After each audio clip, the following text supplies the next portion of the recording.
So questions for you. Politics, Congress, 9 terms. You've been in there, right? Yeah.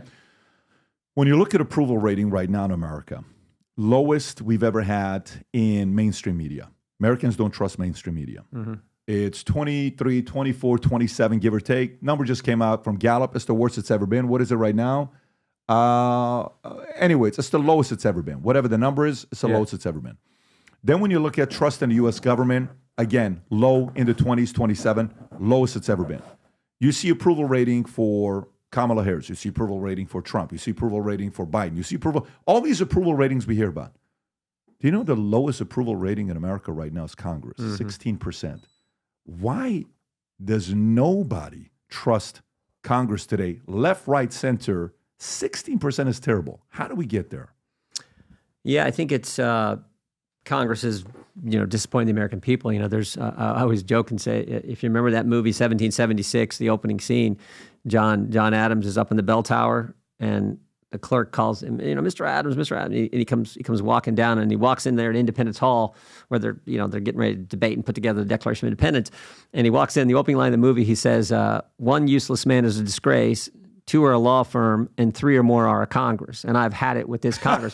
So I think it might have been there 2 from are lawyers, 3 is our Congress. Yeah. One useless man disgrace, 2 are a law firm, and 3 or more are Congress. So I think it might have been there from the get-go. It's like a frustrating body where you got to debate. And then, of course, this past Congress, it's kind of fit what Adams described. Now, what's interesting is, of course, no one likes Congress, but they all like their congressman.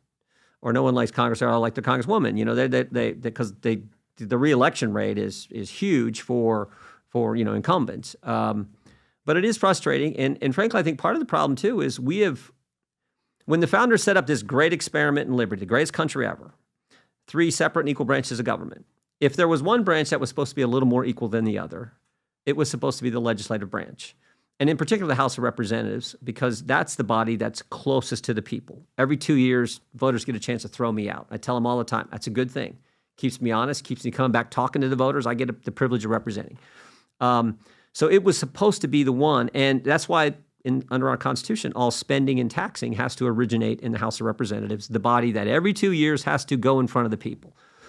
What I think we've allowed to happen over the last several decades is the executive branch, the presidency, has now become the more dominant branch of government. And we need to reassert our authority, particularly when it comes to the power of the purse, and say, wait a minute, we're not going to let the executive branch run all over us. And in particular, these huge bureaucracies that tend to run our lives via rule and everything else.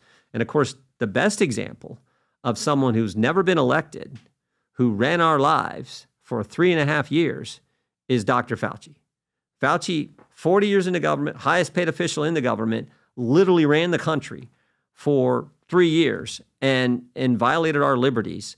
I tell folks every time I give it, I'll say it tonight when I'm speaking to the group tonight. Every one of our liberties under the First Amendment was assaulted by the government in the Biden-Harris administration. Every single one. I mean, 5 rights we have: our right to practice our faith, our right to assemble, right to petition the government, free press, free speech. Every single one. They told Americans during COVID, you can't go to church on Sunday. In America, that is just wrong. And then I tell people, I spoke a couple years ago, the New Mexico Republican Party in Amarillo, Texas, because they had to go to Texas to get the freedom to assemble. Their Democrat governor wouldn't let them get together in their own state where they pay taxes. And you can just but the scariest one of all is what they're doing to the First Amendment, free speech, where they're telling Americans, you can't say certain things, you can't tweet certain things, you can't post certain things. Like, what in America? Think about this. Did you ever think we would have Donald Trump, Elon Musk, RFK Jr., and Tulsi Gabbard on the same team? And they are, because of this free speech thing. So I don't know even how we got all of this from. But I do think Congress needs to reassert its authority against these bureaucrats who run our lives, who never put their name on the ballot. Maybe if we did that, maybe the country would go from 16% approval rating at least up to 17%. I guess my question would be, to follow up on that part, is when you ask a question about did I ever think Elon Musk, Trump, Tulsi, RFK, all these guys? What about a year and a half ago when Tucker got fired from Fox, I think in April or May, and I saw a meeting that was had with Tucker went to Musk to do Twitter, and he said he's taking a show on Twitter, and the first show came out, and we're like, whoa. And then, it was like, oh my God. I said, I think there's an alliance being created with Elon, Tucker, and Great point. and Trump. It's like, what are you talking about? I said, I think there's an alliance being made between these three guys. Something's going on there. And then when Bobby started going on all these podcasts, and he's going, I had him on early in COVID, 2020, 2021. I had him one time. Him and Dershowitz were debating each other. It was great. Yeah. And I said, Bobby's willing to go everywhere. He's going to do something. Then he got the independent vote. And then Trump is able to bring him in. Then Tulsi, she's being bullied around by Hillary. She's a Russian asset. She's this. Like, what are you doing? She's actually very formidable. It was insulting where they don't know how to keep talent. Like, it's almost as if certain companies, you're a coach. Phil Jackson knew how to deal with big egos. Mm-hmm. He know how to deal with Michael. He know how to deal with Rodman. He know how to deal with Scotty. He know how to deal with Kobe. He know how to deal with Shaq. That's a skill set. It's as if the Democratic Party had a lot of these talents. They just don't know how to keep Elon. They don't know how to keep Rogan. They don't know how to keep RFK. They don't know how to keep Tulsi. So they keep losing talent. How do you lose all this great talent that's leaving you going elsewhere? That just means there's not good leadership there. But going back to it. So in free enterprise, free market, if approval rating is not high, you get fired. You've been in it for 9 terms, right? And you hear term limits all the time. Mm-hmm. One, what's your position with term limits? I'm actually for. I mean, look, I've been in office for different offices now, state rep, state senate, and Congress, 30 years. But I actually supported the effort when it was in our state back in 1992. We went to the ballot in Ohio to limit the terms, and we passed it for State House, State Senate, and for United States Congress. The Supreme Court said, okay, you can keep it Ohio for State House and State Senate, but Congress you can't because other states have got different things, and we can't have that unequal amongst the states there.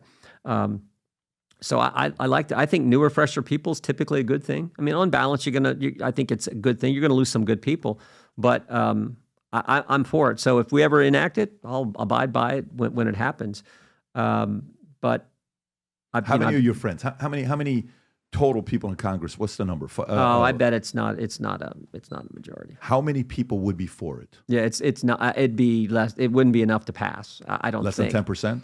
No, it'd be more than that. There's a number of conservatives who'd support it, and it would. I think it's important to be equal to the Senate. So I think you'd probably have to go 12 and 12. You get 6 terms in the House, 2 terms in the Senate, 12 and 12.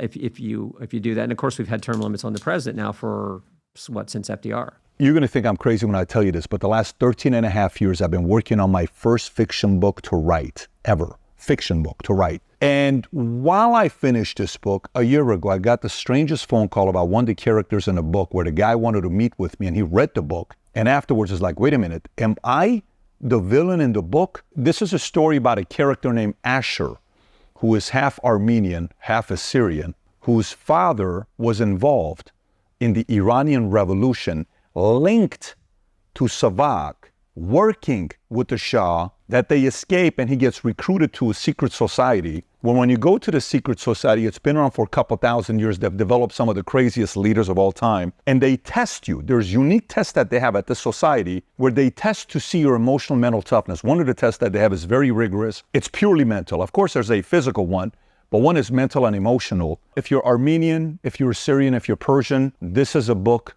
you're going to be reading and saying, holy moly, this is the kind of stuff you talk about in here? Yes. If you're somebody that's fascinated by history, this is a book for you. Characters. There's a technology that this society, secret society, builds where you go into a vault. I won't spoil it for you. When you go down, they have a technology where you get to sit down and watch and have a 3-4 hour conversation with Tupac. You can set up a debate between Karl Marx and Ayn Rand. Karl Marx is in the book, who wrote Communist Manifesto.